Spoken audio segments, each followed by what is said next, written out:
Shalom, shalom, bien-aimés dans le Seigneur. Que Dieu vous bénisse. Lola et Zaliko Fouta, bien-aimés dans le Seigneur. Comme je vous dis toujours que tant que Zambé a coupé sa biso, Ngonga, toko kuta na lisusu, yango lelo, to kuta lisusu, peut-être partager message au Zambé, appelé dans mon thème. Comme vous le savez, je suis là. Bien aimé, c'est le travail que mon travail que Dieu m'a donné, c'est de partager la parole du Seigneur. Alors, bien aimé dans le Seigneur, lelo, nazali na thème où partager na bino ensemble, nazali kolobete discerner les talents, discerner les talents, discernement. Alors, wana bien aimé dans le Dieu, toko kende kotanga na mokanda na Nzambe na 2 rois, to kende kotanga na 2 rois. À partir du 4e verset, alors toko yoka oyo nini Nzambe azaliko talisabiso bien-aimé dans le Seigneur. Na biete thème na biso ezaliko lobete discerner les talents, discerner les talents. Alors wana toko tanga awana premier verset jusqu'à 2.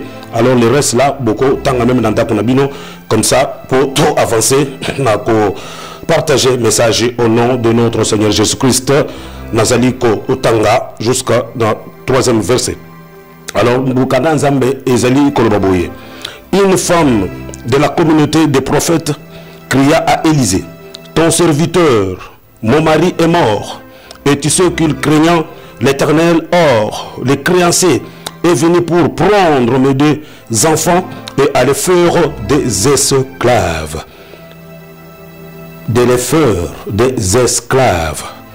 Élisée lui disait: que puis-je faire pour toi? Dis-moi, quand tu es chez toi. Elle répondit: ta servante n'a rien du tout chez elle, mais à part un pot d'huile.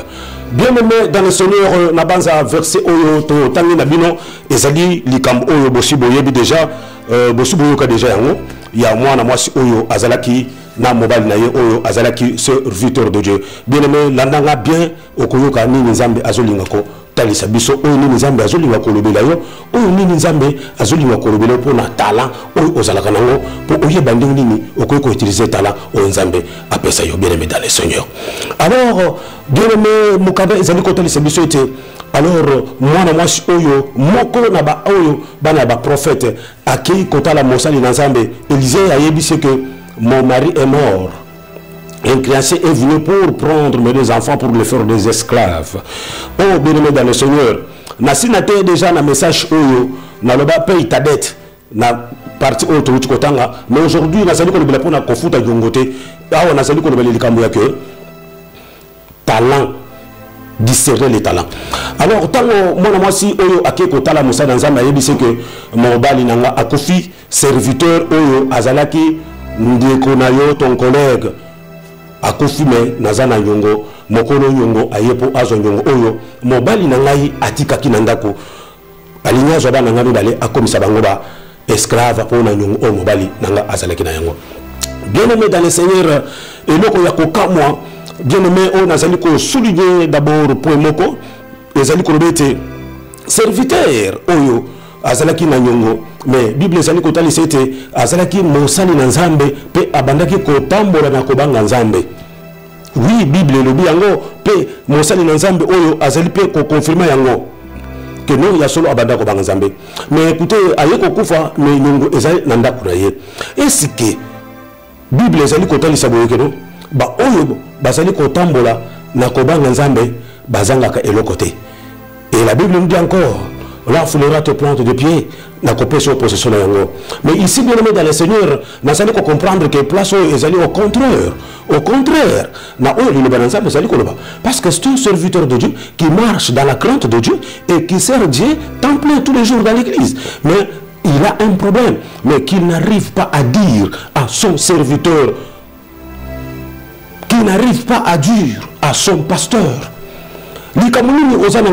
De korongai ozo kwa korobate timide wana ozanango omoni timide wana ezali ko empêcher pour mona loboko na Nzambe. Timide ozanango ezali ko empêcher yo pour que miracle esalema na kati na bomo na yo. Bien aimé nazali ko lebele likambo ya talent, mais na kokoma na place à talent pour comprendre de quoi il s'agit de talent. Mais mosali na Nzambe oyo azana problème. mais azoyebisa pasteur na été.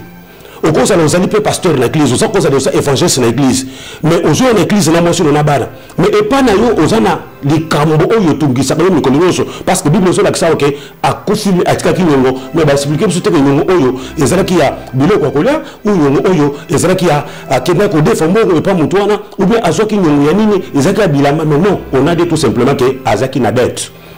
Donc mais tant que on l'église wana donc azala ki na problème na yebite soki likambo ya mungo wana nde esali ke mosali na nzambe oyo akufo. Ça c'est moi qui le dis. Mais tant que kufa moi si na sikoyo amoni ke charge wana mobali na atikeli en tant qu'un serviteur de Dieu. Makambo oyo ezali kotungisa bomo na yo pourquoi ozoko kokoroba yango te. Makambo oyo ezali kosala ke na kati ya ndaku na yo makambo oyo ozanango ozolinga koloba yango te. Yango nde ozomona ke ozo une église ozobondela mais ozali ko continuer toujours la difficulté wana donc toujours le même problème qui te dérange des années parce que ozali capable te ya koloba likambo oyo ozali ko bomba na kati ya motema na yo mais de temps en temps ozali serviteur de Dieu. Non, hypocrisie eza malamu te na vie. Mais tant que vous êtes hypocrite, vous allez garder ma cambo, mais vous allez saler l'ensemble. Vous allez aller à l'église en tant que maman, en tant qu'intercesseuse, en tant que soeur en Christ, en tant que choriste. Mais vous avez un problème. Vous avez quelle dette que tu as, que tu n'arrives pas à Koloba pour si les Saint-Nouana. Par exemple, est-ce que c'est la sorcellerie qui te dérange? Est-ce que c'est la possession, exprimer l'impudicité? Est-ce que il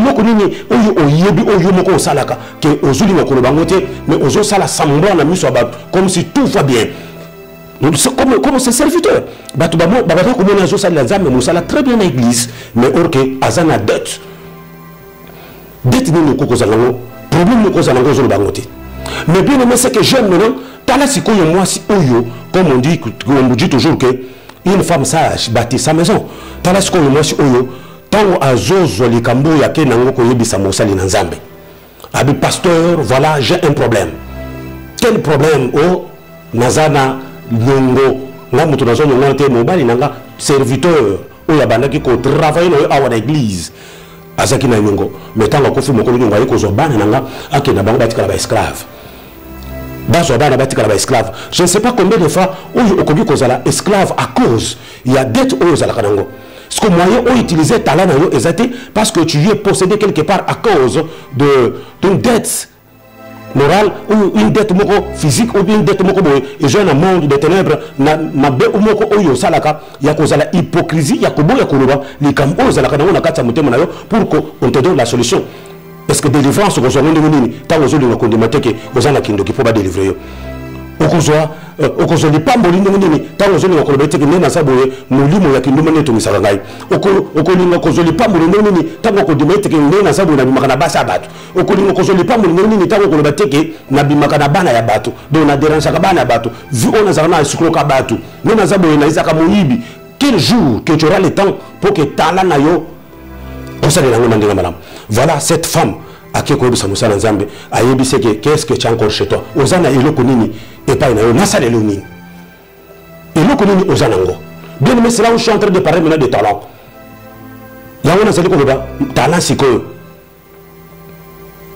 Si le talent, il y a moi, si je me place au Wana. Aïe, c'est Kende et pas une yo. Joabana Nayo, quand on a baron mandako. Aujourd'hui, on a aussi la bavase et pas la voisin.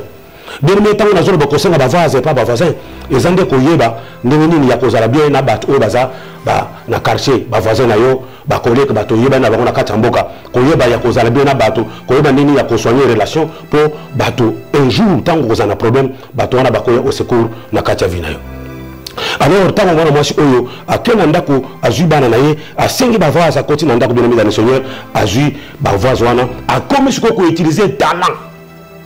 C'est ça que le thème on a dit que le makambu yako utiliser batala oyo mwana mwasi oyo abandi ko utiliser nanda ko naye bien aimé dans le Seigneur akobi ko utiliser batala siko on makambu nazo c'est le discernement de talent aux hommes toujours ko comprendre que non mwana mwasi azaki na capacité ya ko binisa moyen à cause azana capacité ya ko utiliser talent naye pour que afuta nyongo mais ce qui mobali naye tango avant kufa ce qui ayebisa ki pasteur oyo azalaki mo caméra na église que nazana likambo oyo zali ko tungisa ndako nanga eza likambo ya dette alingaki esalela opération alingaki bese que konde na ndako nozo wili wana ko se multiplier au futa nyongo oyo ya muto ozana ngo à cause ya koboya koloba tala na yo ko utiliser ngote.